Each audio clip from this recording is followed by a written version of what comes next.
Hey, hi, hello, Hardwood Knocks listeners. I am Dan Favale coming at you this time without my co-host, Andrew D. Bailey. Welcome to another episode of the Hardwood Knocks podcast, everybody. We're going to kick off a series here where we welcome on Adam Fromal. He is the founder and editor-in-chief of NBA Math. He's also an editor for Bleacher Report. Follow him on Twitter at Fromal09. That's Fromal 09. We're starting an historical series where we're going to rank our top 10 players for every team of this past decade. These pods will be shorter than our normal length pods. They won't include a long exploratory intro like we're having now. They will be either our second episode of the week or our third episode of the week. Sometimes we'll drop two in the same week, if not more, if there tends to be a time crunch with the season coming back. That will be overwhelming, but it's what we're both hoping for because we're ready for some basketball as all this is going on. This will never be the only podcast, though. You'll still get your national coverage, but we ask that you continue downloading, listening to every episode, provide us with feedback. We'll maybe be working out some functional warts as we go through this. We are going to begin with the Atlanta Hawks, though. Before we get started, let's not be rude, and let's ask Adam, how are you doing? I'm doing all right. I just wanted to add one thing to your intro, and that's to make sure that you are participating in these Google Forms that we're sending out via the NBA Math Twitter account that gives you a chance to make your voice heard in these historical conversations. We had a pretty good number of responses for the Hawks. I would imagine it's only going to go up as we continue to do this series. So get those votes in. At NBA_math. Follow us on Twitter, and those will be thrown out. So before we get to this, and we'll go through, you have some what will end up being honorable mentions from the fan vote at the end, and we're going to go 10 through 1. We have seen each other's lists, but they are not identical lists. We didn't come to just this collective agreement. The way I went about this, and then we'll see if Adam's methodology was the same, was I looked at what a player did while he was with the Atlanta Hawks, so going forward, what he has already done or did for his team. But then for current players, I did also try to include a level of projection, where in this case, maybe I have Trae Young higher than some people would, even though he's only played 2 seasons with Atlanta, because I think he's going to end up being fantastic, obviously. And so that's kind of how I tried to weight it. And I was also looking at time spent with the organization for past players. You know, Jamal Crawford, for example, spoiler, didn't make my top 10 because he only qualified for one of the seasons. We're looking at 2010, 2011, through this year. Hopefully this year's not done, but again, through this year so far. And that's just how I went about it. And so I'm curious if you took a similar approach, measured anything differently. Yeah, it was slightly different. I didn't do as much projecting with the current players. I tried to focus solely on 2010-11 through where we left off in this 2019-20 season. And like you said, that is hard for some of these players. I think Joe Johnson is a great example where we remember him as being so important to this franchise for such a long time. Only 2 of his seasons actually qualified in this time frame before he was traded off to the Brooklyn Nets. So it's a little tricky with guys like that, or with guys like Trae Young, as you mentioned, who are so obviously on the rise and going to continue to do big things in Atlanta. So there's definitely some level of subjectivity here, and just trying to remember how much time each player spent. So basically what you're saying is Kevin Huerter would have been in your top 5 if you put in some projection. Oh, absolutely. All right, there we go. And same for Cam Reddish and DeAndre Hunter and all the young guys, because they're all obviously going to be great and validate the Luka Doncic trade, right? Well, moving on. So I'll throw it to you first as the Hardwood Knocks OG, but also a guest at this point. Who did you have as your 10th best Hawks player of the decade? So I had DeMarre Carroll in that number 10 spot. He didn't spend too long in Atlanta during this time period, or really in general. He was only there from 2013-14 through 2014-15, so just the 2 seasons. But he was kind of like that quintessential 3-and-D guy for those more competitive Hawks teams that really spaced everything out, really relied a lot on 3-point shooting under Mike Budenholzer. And even though he didn't really put up big numbers or have many like really big highlight plays, and kind of faded into the background for a lot of his time here, he was pretty important to those teams.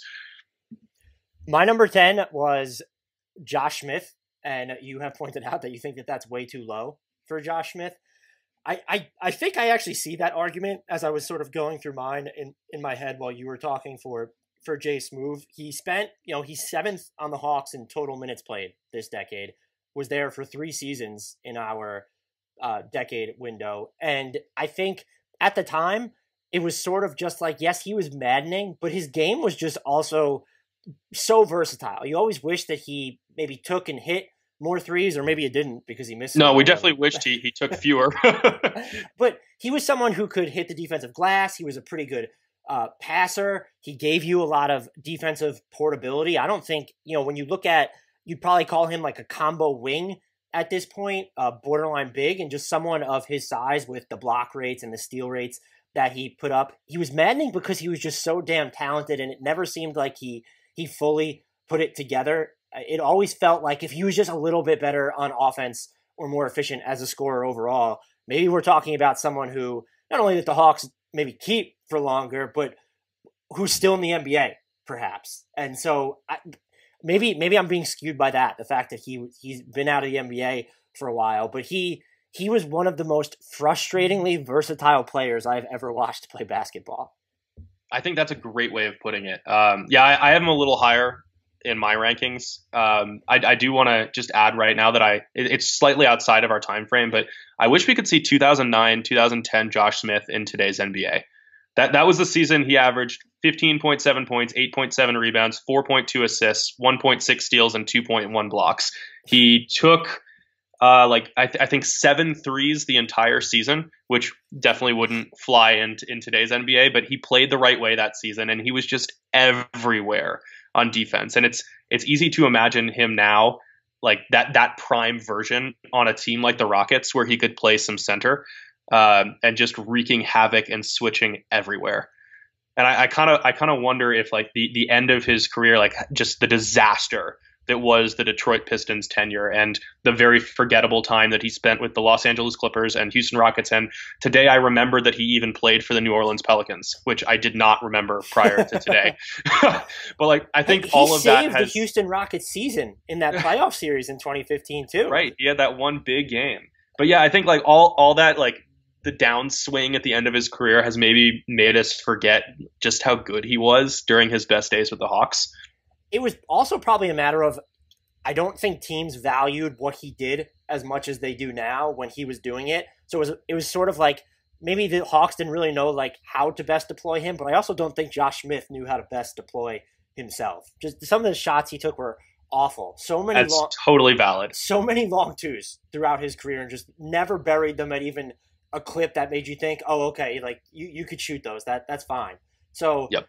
I think it was sort of a give and take there. Maybe today's NBA might be better equipped to handle Josh Smith, but I'm not sure that Josh Smith was ever fully equipped to handle Josh Smith. I can't disagree with that. Not at all. Who do you have at number 9? I did want to go over the community response too. Okay. So number 10 from our fan input vote was Damari Carroll. So I feel validated by that. And also just to go over the list of players who did get votes, whether first place votes or 10th place votes, but did not register in the top 10 of the fan vote. We have Marvin Williams and Kent Bazemore tied at 11th. We have Jamal Crawford at 13th, Zaza Pachulia at 14th. Oh boy. Vince Carter at 15th. All right. Kirk Heinrich at 16th. Jerry Stackhouse at 17th. An interesting tie between Mike Scott and Willie Green, who somehow managed to get a 9th place vote at 18th. And Thabo Sefolosha is also tied with those two. And then tied for last place among those who got any votes at all are Tracy McGrady, Kevin Huerter, and Pero Antic, which is a group of 3 names I never thought I would say in the same sentence. I guess if you were just saying technically who was the best player ever to put on a Hawks jersey this decade, then you can start talking about Vince Carter and Tracy McGrady, not what they did for the team. Oh, I thought you were going to say Pero there. Yeah, but just relative to their career. Otherwise, I don't understand Tracy McGrady or Vince Carter getting any votes, unless you just, in Vince Carter's case, really value his off-court mentorship. I'm actually really surprised that Ivan Johnson didn't get a single vote. I thought that as much of a fan favorite as he was, because he was just a ridiculous human being, that he would have registered somewhere. Yeah, I mean, I totally forgot about him until you just mentioned him. So, but now you won't forget about him for a while. Well, he's actually going to be bumped up into my top 5 now that you actually said something. Oh, perfect. March sadness is rolling on and on and on, Hardwood Knocks listeners. We know this has been the longest decade of our lives, and it's somehow only March. Bizarre, right? But you don't have to indulge in March sadness all the time thanks to betonline.ag. With currently no NBA, NHL, or college basketball, or really anything else for that matter, including Formula One, golf, all those good sports, you might think there's nothing to bet on. You'd be wrong, though. BetOnline still has hundreds of places to wager, from their online casino to poker and blackjack, all of which are open 24 hours a day and all online. Sports aren't totally done. There's still mixed martial arts and esports. It continues to be on the rise. If you're into entertainment, you can still bet on American Idol, the elections, the spelling bee, and even the Nathan's hot dog eating contest. Be sure to use promo code BLUEWIRE, all one word, to receive your 50% welcome bonus on your first deposit. Again, that's promo code BLUEWIRE, all one word. You will receive a 50% welcome bonus by using it. Bet Online, your new ticket to online action. Who do you have at number 9? Number 9, I have Kent Bazemore, and I really struggled with how to rank him and Damari Carroll, just because I think they had pretty similar contributions. Bazemore was much more of a transition threat, probably not quite as reliable, or at least streakier as a shooter, but they both kind of exemplified that 3-and-D role that was so important to those space-it-out, 5-out Hawks offenses. So, can I make a last-minute swap? Because we actually weren't in lockstep here, but the more I'm thinking about it, with who I have at 9, I want to be a little bit bolder with him, because I think that he's absolutely really good. So I'm going with Kent Bazemore at number 9 as well. And I do still feel like people most associate him with the Warriors because of sort of the sideline cheerleading then and all those great he was so good at it. videos and gifts we got from him. But his career was made in Los Angeles with the Lakers and then with the Hawks. The one thing I always found interesting with him, I feel like he was always overrated defensively and then underrated offensively. His last year in Atlanta wasn't great, but he provided more secondary ball handling than I think that people really ever realized. And so that was just something I always found interesting with him, because a lot of people were like, he's this 3-and-D guy. Like, he never really shot the highest percentage from 3. And his defense was like, yeah, I mean, if he could defend true twos, he was fine. A little overextended if you put him on actual wings. Maybe he could handle some point guards. And so I always kind of thought that there was this mistaken perception of what he actually did best, if that makes any sense.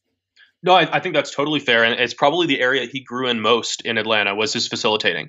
He came in there not really having handled the ball whatsoever during his time with the Lakers and the Warriors, and I guess he did with the Lakers a little bit because they had like all their point guards injured during the brief time he was there. But yeah, the Hawks really brought more of that distributing ability out of him, and he developed into a pretty solid secondary hub by the end of his career. Also, the fan vote at number 9 too. I guess I should probably say those as I unveil my picks as well. Is Dennis Schroeder, who is interesting because neither of us have him in our top 10. I'm not sure he was ever good for the Hawks, at least like he was or is with the Thunder right now. Just the inefficiencies and the inability to do anything on defense just held him back throughout his time in Atlanta, I thought. I would be with you there too, and maybe it's just harder because he spent so much time as a backup too, and perhaps that's sort of tainted in a way. But he didn't even. I had a harder time leaving, and it wasn't especially hard, but I had a harder time leaving Marvin Williams off than I did Dennis Schroeder. Same for me. To sort of contextualize how that might have sounded like sexualize. I meant to say contextualize how I was thinking. So I'm surprised that in the fan vote he finished that high. Yeah, I'm right with you. I think his game was more glamorous just because of the speed. He created more highlights and probably seemed more important to those teams than he actually was. So that's my best shot in an explanation there. That's fair. And maybe he's the guy where it's like we should be either surprised that he made the list at all or that he wasn't higher. That should have been his variance. He should be number 5 or not on the list at all. None of those numbers. Yeah, no, I totally agree with you. Who do you have at number 8 we're up to? So at number 8, I have Joe Johnson, which was a really tough one to place just because he's one of the better players in Atlanta's franchise history, but only 2 of his seasons counted for this before he was traded to the Nets. So he actually did make an all-star team in both of those seasons, but it almost seemed more like a legacy selection than anything else. His 3-point shot fell off in the first of those 2 seasons. It rebounded in the second, but he wasn't really impacting the winning cause quite as much. And I think he kind of took more of a secondary role during those seasons. And then also the fan vote here has John Collins, and he was an interesting one. Just the consensus had him in the bottom half of the rankings, but he did actually get some votes for higher placement as well. So I had him number 8, and he was initially my number 9. I bumped him up. The reason I don't have him higher, and I just want to, this is how good that John Collins is, but just particularly on offense. And so the players over the past 2 seasons who are averaging at least 20 points, 10 rebounds, and 1 made 3-pointer per 36 minutes while hitting them at the same clip or better as John Collins, which is 37.4%, is Karl Anthony Towns and Christian Wood, weighted by mostly this season, and he only appeared in 80 games. So that company he's in is pretty incredible. The reason I don't have him higher, and I actually think he's been a little bit more viable defensively at the 4 this year, where a lot of people are worried about his fit with Clint Capella moving forward. Offensively, it's going to be fine. He's shooting like a zillion % from 3 since the middle of December or January. Defensively, I sort of get it, but I do think he's been a little bit better at the 4 this season. The reason I don't have him higher is I'm just not sure how much longer he's going to be on the Hawks, because maybe defensively I could see where there are problems with him and Capella on the floor. Or maybe Atlanta doesn't want to max him out with his extension, and so they move him at next year's trade deadline or just let him leave in restricted free agency or something. I think the latter outcome is far less unlikely. If you told me that the Hawks are willing to pay him, though, that they're going to extend him or they're going to re-sign him in restricted free agency, I'd probably vault him up another spot or 2. It's a good segue because I have John Collins in my number 7 spot. Yeah, I mean, it's tough because so much of what he's done has come during a dry spell for this organization where they just haven't really been able to win games. But it's also easy to see just how much he's improved already in these 2.5 seasons.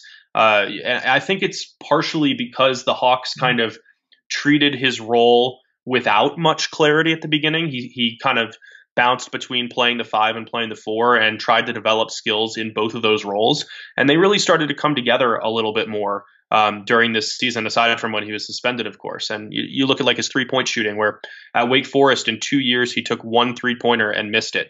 And this year he's taking 3.6 per game and making 40.1% of them, which is an amazing development for a guy who's really become a stretch big and is only going to increase his value because of that.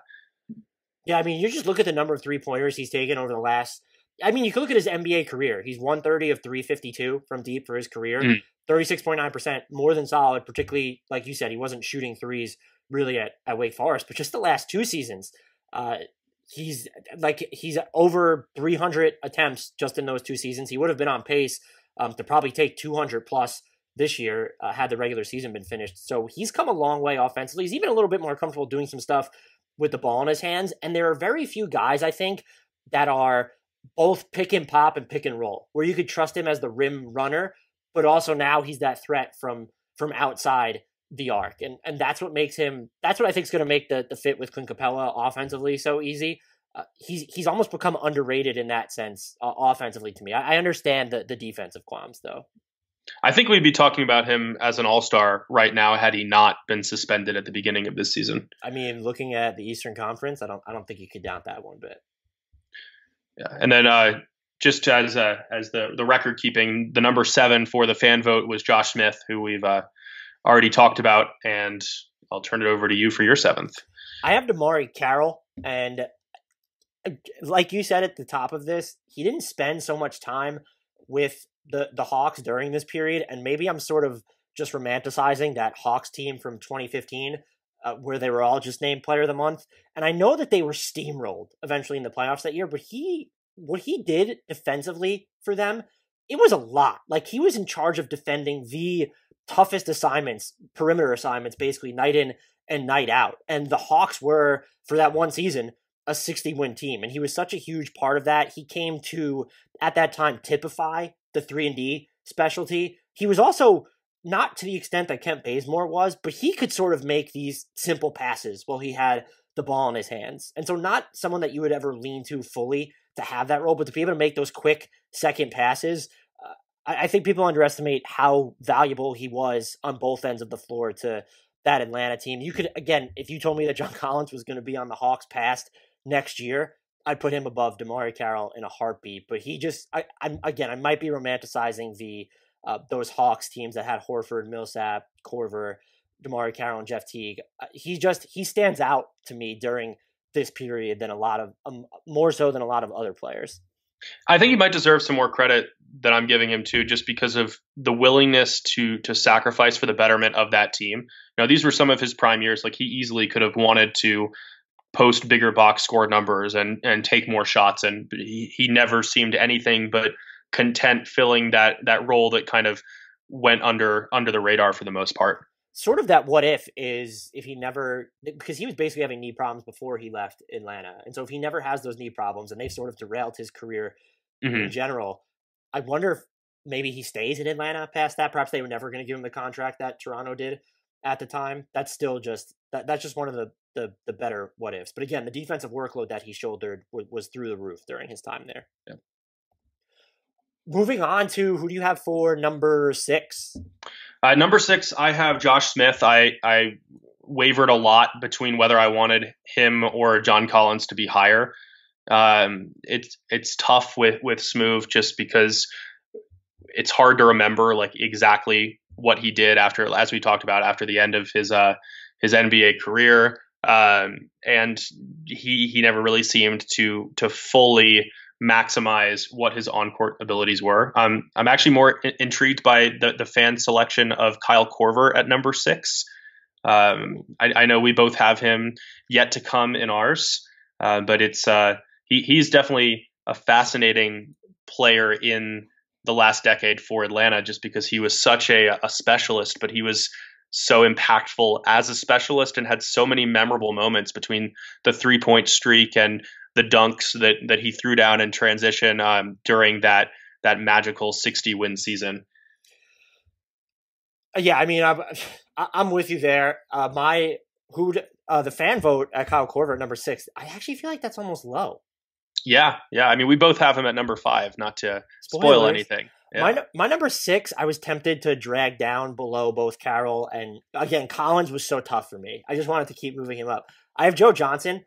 Only 2 seasons with Atlanta fall under this window. The reason I have him bumped up, and I would possibly put him higher if I felt like he had the trademark Atlanta Hawks moment, at least during this time, and he doesn't. But he's aside from Trae Young, when you look at this list, he's the closest thing they have to a primary scorer during this time. And so his 2011-2012 season specifically, he was just a monster offensively. It wasn't his highest scoring season, but he shot 38.8% from 3 on 5.4 attempts per game. And there was this level of consistency to him. Where people joke about ISO Joe, but someone who could go out there and at least competently get from scratch buckets, to me, you almost have to respect that. And, over these 2 years, effective field goal percentage below 50, I totally get it. But through these 2 seasons, over 18 points a game, more than 4 assists per game, and just having that dependable source of offense and someone who's going to draw some of the tougher defensive assignments against him, not him covering them, and still be able to be that source of offense, it's huge to me. In retrospect, I almost kind of wish I put him below John Collins, but we've already talked about my moral dilemma there with John. Right. Yeah, I think the versatility and the from scratch creation are just such big points in ISO Joe's favor.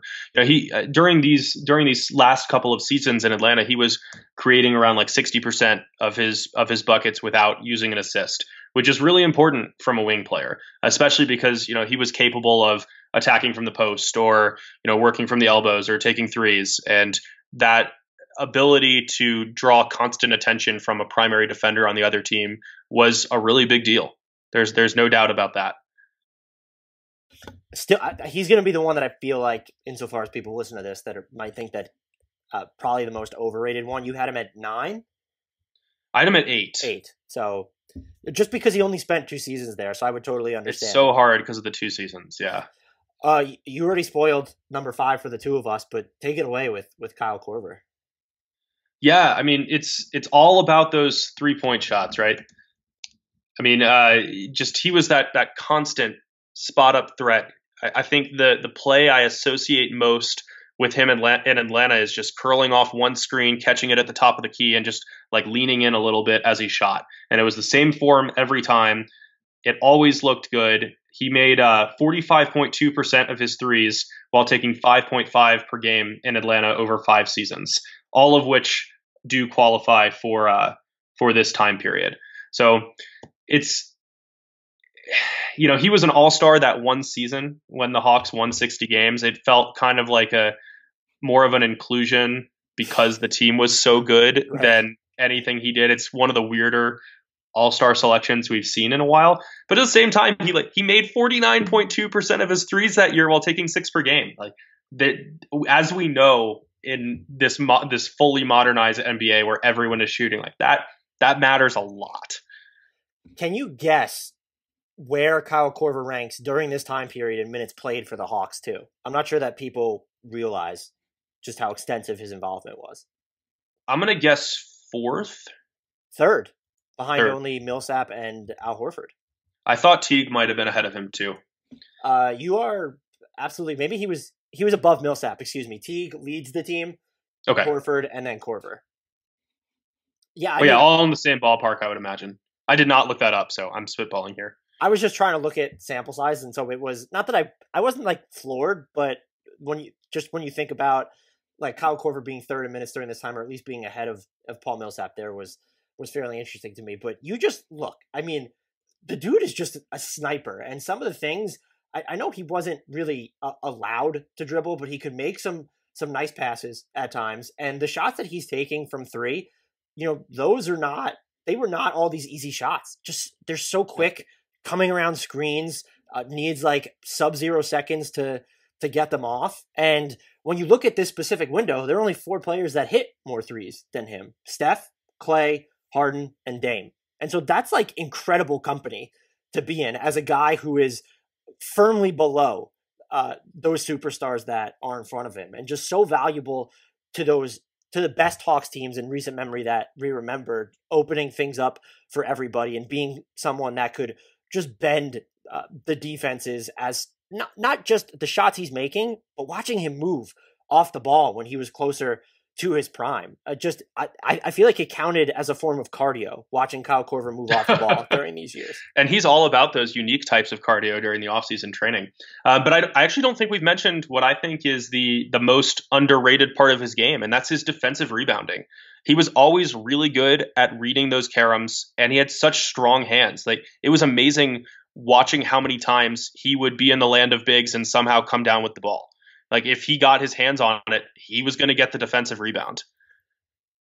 Yeah, definitely an underrated part of his game. I'm looking at his defensive rebounding percentage during this time, and I would not have expected it to be over 12. Yeah, it's really solid. Who do you have at number 4? Before I do that, I'm going to tell you that Joe Johnson was 5th in the fan vote, and he actually had one of the most interesting voting breakdowns, too, because only the top finisher on both of our ballots and the fan vote had more first-place votes than him, but he was also left off almost half of the ballots. So there was a really big split between people who thought he was – there were actually the same number of people thought that he was in the first and second spot as had him off of the top 10 entirely. It makes me feel a little bit better about putting him number 6. And the number of times I've tried to skip over the fan results, it's clear that I don't care about you people. I'm a terrible person. Yeah, I think it's impressive that you've maintained this like veil of caring for so long, and it's just all being shattered now. I'm doing everything I can to involve our Twitter followers and our fans and our faithful listeners here. Self-quarantine has just I've lost the ability to even fake it anymore, apparently. Who do you have at number 4? I have the same person as the fan vote, and that is Trae Young, who was really hard to rank because I think you can make a convincing argument that his current season is the best we've seen from any Hawk during this decade timeframe, but it's only his second season. So what are we supposed to do with him here? Well, look at where he's going. Just the percentage he shoots on unassisted threes is through the roof. You have to cover him, or at least try to, as soon as he crosses the timeline. And what I really think, look, he's a defensive disaster. There's just no other way around that. But a lot of people were worried about, well, what's he going to do inside the arc? He is.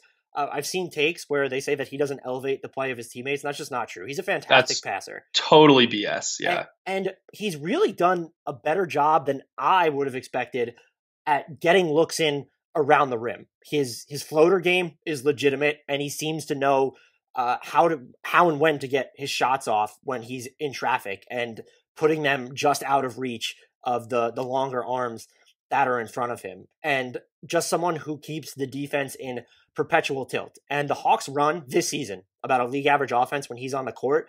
And so that's what people have used as evidence that maybe he didn't deserve to be an all-star, or he's not as far along as we think. Perhaps there's some truth to that, but they are terrible when he's off the court. They just don't have any outlets aside from him. And I think that makes his job actually harder when he's on the floor, because you can't do these things that the Warriors have done with Stephen Curry, maybe to too much extremes in the past, where you can imagine if Trae Young got to get running off the ball a little bit. I feel like that's a part of his game that could not only be expanded, but something that would actually be work and turned into a weapon. And so if you get him a secondary ball handler rather than senior citizen Jeff Teague at this point, I feel like those are some things that you could look at. And so when you look at his trajectory, I do think there's a chance that he ends up being, let's say, one of the 3 best players in Hawks history. I think that's an actual consideration. I know you said he'll never pass Pettit. There's also Neek that you have to consider. I certainly think that he is, at least right now, on the course to surpass the Al Horford, Paul Millsap tier. Yeah, I think that assuming health, that 3 might be the floor, as hard as it is to get to that number 1 spot past the 2 unquestionable legends in franchise history. But yeah, I mean, the trajectory he's on is astronomical right now. And I'm actually not as concerned about his defense as most people seem to be. Not because he's good at defense. He's not. He's terrible. But because point guard defense is really hard in today's NBA. And the difference between a really good point guard defender and a really bad one isn't necessarily as important as the differences between other positions, floors and ceilings there. And you have to remember that Atlanta has done a really bad job putting complementary defensive talent around him. You know, if you have a guy who's basically a traffic cone on the defensive end, you should probably have some sort of rim protection waiting behind him that isn't John Collins figuring out how to play defense at the NBA level. And it just seems like while this front office has done a good job accruing talent and making sure that there are enough assets during this ongoing rebuild, it hasn't necessarily put together the right types of players to mitigate Trae's biggest flaw. I think that's changed the perception of both his defense and his overall game, even though it should be abundantly clear that his offense, between the passing, he's probably one of the 5 best passers in the NBA right now, and his scoring, which is obviously ridiculous. Those so clearly outweigh the defensive warts. Right, and just the efficiency with which he's doing it, above average efficiency in general relative to league averages, and the level of difficulty on his shots is just absurd. I also kind of think he gets to the line a little bit more than people realize as well. So he's just this offensive force from every imaginable angle. He's my number 3, actually, so I won't spend too much time on him when we get there. My number 4 is actually Jeff Teague. Always just there. This, I feel like, could be maddening, but was also this steadying force. And he was never this big-time floor general, but he was also an okay creator when he maybe wasn't turning the ball over every 5 seconds out of the pick and roll. Took some maddening shots, but on some of those other Hawks teams, he was valuable because he could play off the ball as well from some of their other players. I feel like could he be compared to maybe like an Alex Smith, just saying he was a game manager and that goes really underappreciated? Perhaps Alex Smith had more big play potential than Jeff Teague, but that's really the sort of vibe that I always got from him. I did not anticipate having to defend Jeff Teague as much as I'm going to have to here. He was my number 3. He was the fans' number 3. So all 3 voting parties had Teague and Trey in some combination at 3 and 4. But I think he was so much more than just there. Like, yeah, the there-ness and the longevity of his time in Atlanta over this past decade is what ultimately pushed him above Trey, who has. Can we make that an official stat for NBA math? There-ness? The there-ness? Yeah, absolutely. But no, I think Trey obviously has the higher ceiling. He's obviously more impactful on a per-game basis. But like, let's not sell prime Teague too short. Like, the guy was I put him fourth. I know, but then you said he was just there. Like, okay. I said he was a steadying presence. That's kind of the same thing as just there. But like in his prime, he's averaging 16 points and 7 assists with under 3 turnovers per game. He's keying everything they do on offense with his quickness. Like, how many times did he break down defenders and get into the lane and hit a kick out pass to one of the many shooters around him? Like, his ability to operate off the dribble is what made those offenses go. And he seemed to always make good decisions. And those teams were best when he was hitting his floater, which was inconsistent at best. He did have some seasons where it just clicked, everything worked, and you see the results when the Hawks win 60 games. But that didn't last as long as many Atlanta fans would have liked for it to. And the end of the season right after that one was definitely a dramatic decrease, even as he kind of put things together more from 3. And his latest stint in Atlanta is definitely working to knock down the rankings. But yeah, I think he was about so much more than his there-ness. I will say Jeff Teague, maybe let's say 2013 to 2016, maybe 17 Jeff Teague was better defensively. Dependable there than I think a lot of people would probably give him credit for. So there's my hat tip to Jeff Teague, since you're claiming I shit all over him, even though I just compared him to the GOAT, Alex Smith. Who was the fans? Did we already reveal the fans number 4? Yeah, the fans number 4 was Trey and number 3 was Teague, who I also have at 3. So I have Trey Young at 3, and you've heard my reasoning. Do you have a problem with Trey being over Teague? That's probably the question we should ask. I think it just depends on what you're valuing, and you've made it clear that you're using a little bit of projection here.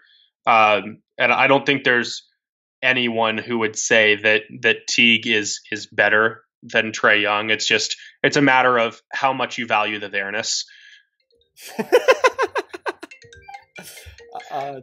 Kind of a surprise iPhone call coming in during this thing. We go live here. It always seems like, look, there it goes again. I continue to get.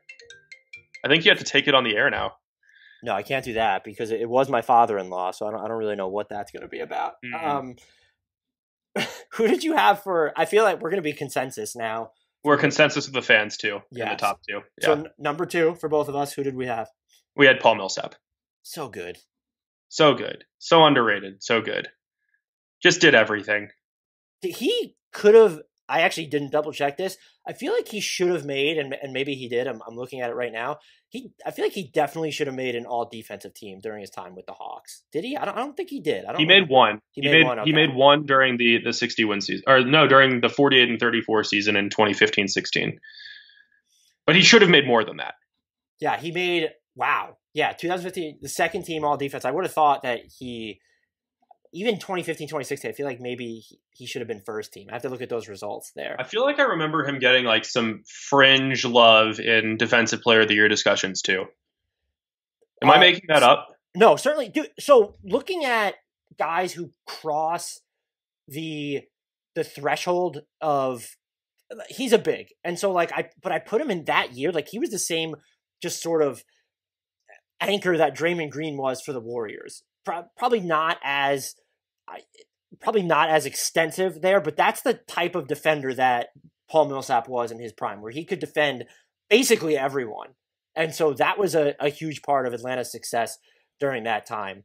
I feel like he's so ingrained into the success of the Hawks that you look at it and it's almost a little bit wild that he was only there, 4 seasons? Only 4 seasons, yeah. Makes you feel like he should have been there a lot longer, but he's the clear-cut number 2 for me. And Trey will eventually pass him, but as of right now, it's hard to put him any lower than that. No, I totally agree with you. It's interesting that like Millsap seems to be one of the most forgettable great players of this decade, probably regardless of which franchise we're talking about, just because he was so good at everything, and I'm not quite sure what was like truly elite aside from the defensive versatility and his pump fake. All right, that's fair. Number one, you want to reveal anything? I mean, like, is anyone going to be surprised that it's Al Horford here? Excuse me, how is it not Mike Scott, emoji tattoo king? Yeah, I mean, he had some very memorable transition dunks and threes and emojis, and that's all I've got on Mike Scott. Al Horford, forever underrated. Maybe not so much this season, but one of my, not my favorite things, but one of the most ridiculous things is how often, particularly during the tail end of his time in Atlanta, that people just wanted to still call him a power forward.